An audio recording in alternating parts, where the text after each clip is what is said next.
So the word, if you ask the people on the street, you kind of get the idea that the Telugu film industry is still kind of a gated community. Is that still, what do you think? All powerful industries in any arena, in any country are gated community. Everything. Everything. Manufacturing, weapons, textiles, film. In fact, film is a much smaller industry compared to, the big stuff. Mining. Right. Yeah. So it's really, if you do not belong to the industry and if you do not get a chance or 2 or 3, depending on your cloud, it's going to be really, it's just a game of luck. It always was, right? I mean, I think the misconception is that people think there's somebody who's powerful sitting there with a big stomach trying to step on you. They're not. They don't have the time. Yeah. They're doing their own thing. It's the fact that nobody cares for this new person's hopes and dreams that makes them feel rejected. Right. But it's not some big person crushing you. It's that big person with their own worries and their own anxieties and their own tensions, managing their own empire. Right. That they're worried about. They're like, dude, leave me alone. I need to do my thing. So I don't think people realize that. And when we come into the business from outside, we think that it's about us. Nobody cares. Nobody has the time. And speaking of Instagram quotes, this one really stuck with me. People think about you a lot lesser than you think they do. Yeah. It's actually we that obsess about ourselves a little more. In their opinion. Yeah, like we're thinking, what does that person think? Yeah. Nobody cares. Yeah. But as an actor, does that make you feel good or bad? You want to be remembered by a lot of people, right? We are, but I mean, I think Supriya Garu was telling me that,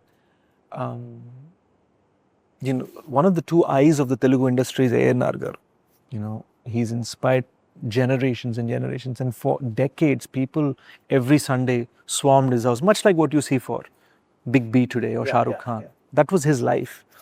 And she said, what about the average 15-year-old today? What does he know about A.N.R.? When she said that, that really struck me like a bolt of lightning. Like, true. He's one of the reasons that the Telugu film industry even got set up in Hyderabad. And what does a 15-year-old know? So I think any sense of I want to be thought of and remembered, eventually the pages of history, right? Yeah.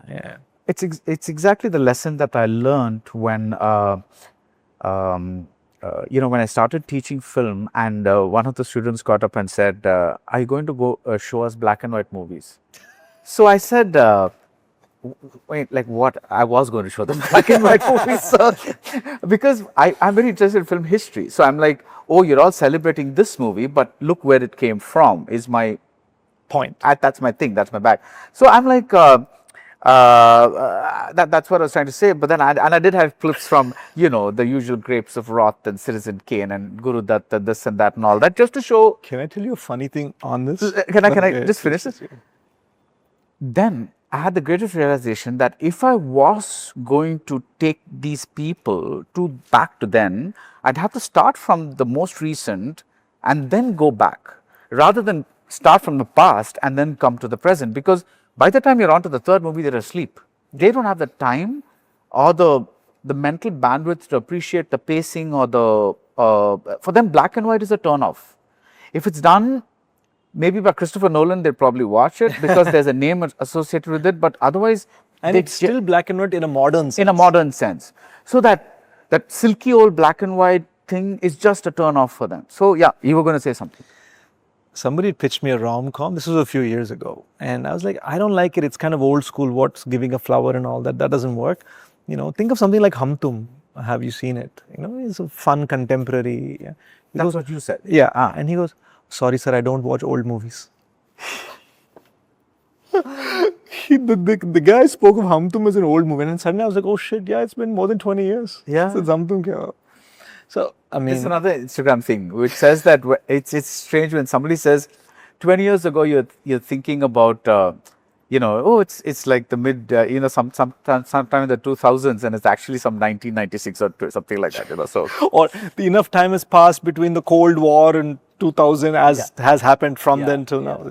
It's funny. Yeah, I mean, these experiences like this have taught me that I'm not really into educating anybody. I think at the end of the day, we're all storytellers sitting around a fire. There was storytelling before cinema. And at the end of the day, that's all we really are. We're just storytellers sitting around a fire. And it's one of us saying, hey, Kadavintava, and just telling a story.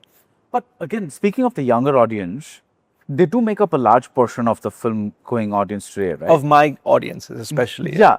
So older audiences will come down to this, whatever you're saying, for younger audiences, and it's like the younger audiences have a trouble getting into a more that kind of a zone. You know, like they're very particular about what they watch and what they don't watch.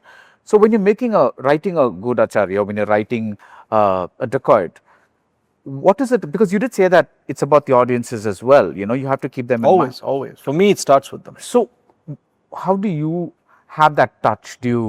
I think it's about feeling contemporary. Like, you know, why does someone like Rajani sir in his 70s attract young audiences for Jailer? Or why did the same happen with Kamal sir on Vikram? Yeah. So I think it's not so much about old and young as much as feeling with the zeitgeist, with the times. Right. And I think any story, you have to tell it according to the times. Right. Like I was just recently telling my mom, Amma, all my high school clothes, had I not thrown them out, they are completely in fashion today. Because when I went to high school, you know, 2000, 2001, 2002, baggy jeans, big, large hip-hop t-shirts, and big chains. And that's exactly what's in vogue today. And I'm like, this is how I used to dress. And then in 2010, if you dressed that way, you'd get ridiculed. You had to wear skinny jeans and look different. And now all those 90s things are back again. So I just feel like as long as you tell the story you want to tell with the lens of the time that you're living in, young kids are interested. Right. Okay, let's put that in context of probably Telugu cinema's most successful director today at a consistent level, which is Anil Ravipudi. Right? I mean, of course, there are bigger directors like SSR now, but they make a movie once in 5 years or whatever. But as a consistently successful director, I would say Anil Ravipudi, right? Yes. How do you think his movies talk to generations? I think that's the Manmohan Desai. Manmohan Desai sir, Anil Ravipudi sir, David Dhawan sir. They are people who are masters of tapping into people's broad emotions. And guys like that are always going to be successful. They'll always make blockbuster hits. So that's a different school, I feel. Like, you know, exactly, you know, like for my dad's time, Shola or Shabnam with Govinda was like the movie, you know. So like he showed that to me as an example. I'm like, you know. So I just feel like, or my time with the same David Dhawan would be that Salman Khan Akshay Kumar film, Mujhse Shaadi Karogi. Like for me, that was hilarious and fun and amazing. But for today's time, it's Anil Ravipudi, sir. Yeah. You know, I just think that's so broad. Emotions always work. Yeah.